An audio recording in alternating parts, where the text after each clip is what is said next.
Hey, good morning, everybody. Happy Thursday. Hope everybody has a great day.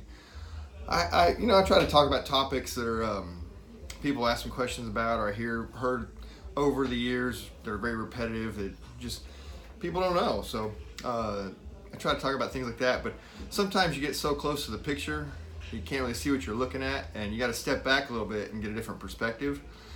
And someone asked me, "Hey, do I need to be sore every time I work out?" And I thought that's a really good question because, the answer is yes and no. It really depends on your purpose for training. Um, if you're looking to just maintain your current muscle mass or your physique, you don't need to be sore every time you train. You can just get a nice pump um, where your muscles feel swollen and engorged with blood. If you've never felt a pump, well, then you haven't lifted weights. You've been doing it wrong. The muscles should feel really tight and swollen when you've worked them enough. Like I said, that doesn't mean you're going to be sore, but it means you put enough blood flow in there to maintain the mass you've got, or the definition. If you want strength, no, you don't necessarily need to be sore for that.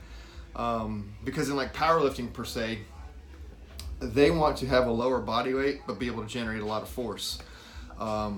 Obviously, a lot of those guys are real big to begin with, but if you look at the Olympics, a lot of those guys can lift a ton of weight, and they're not very large humans. And what's happening is the nervous system is developing.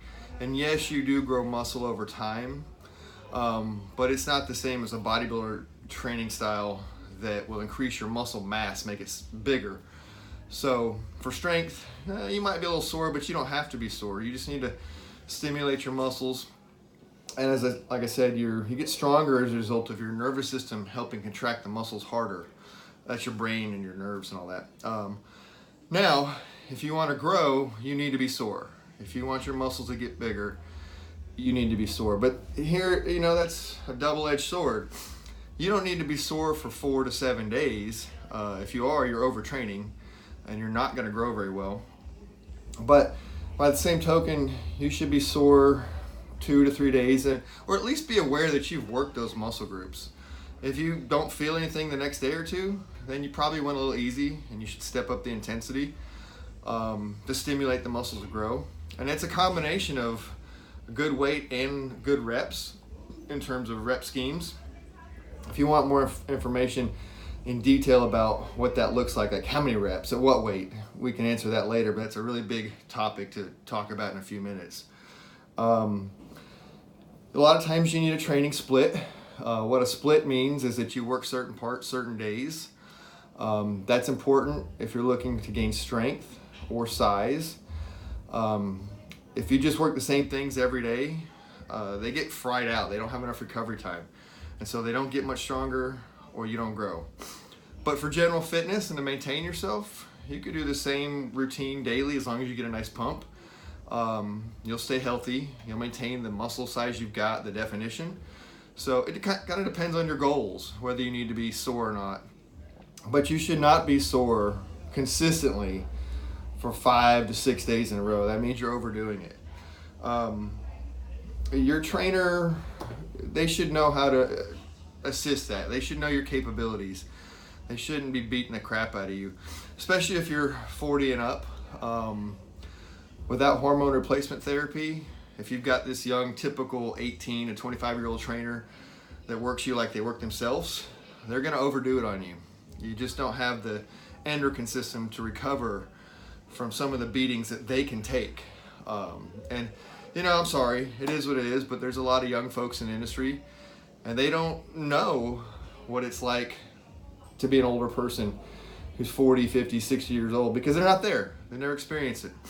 Doesn't mean you have to take it easy or go lighter per se, but there's a lot of factors that need to be considered. Like I said, the hormone levels, the training tempo and intensity, and with regard to age. So, it kind of bothers me that some of these kids just beat the hell out of everybody, but they don't know any better. We're pretty seasoned, more experienced professionals, so maybe interview your trainer before you pick one in that case. Like I said, you don't need to go easy per se as you get older. but you need to know your capabilities, and your coach should be able to assess that and push you to the limit, but not over the limit. You know, it's a balance. It's a fine line. So to answer the question, do you need to be sore? It depends on your goal. So you have to interpret that for what your purpose is. But for general fitness and strength gains, not really. If you want to grow, you should be sore a little bit. But 2 or 3 days tops. You shouldn't be beat up for 5 to 7 days. That's excessive. Like I said, you don't even have enough recovery time to go back to your next workout if you're sore that long. So anyhow, hope everyone has a great day, and that's the 2 cents of the day.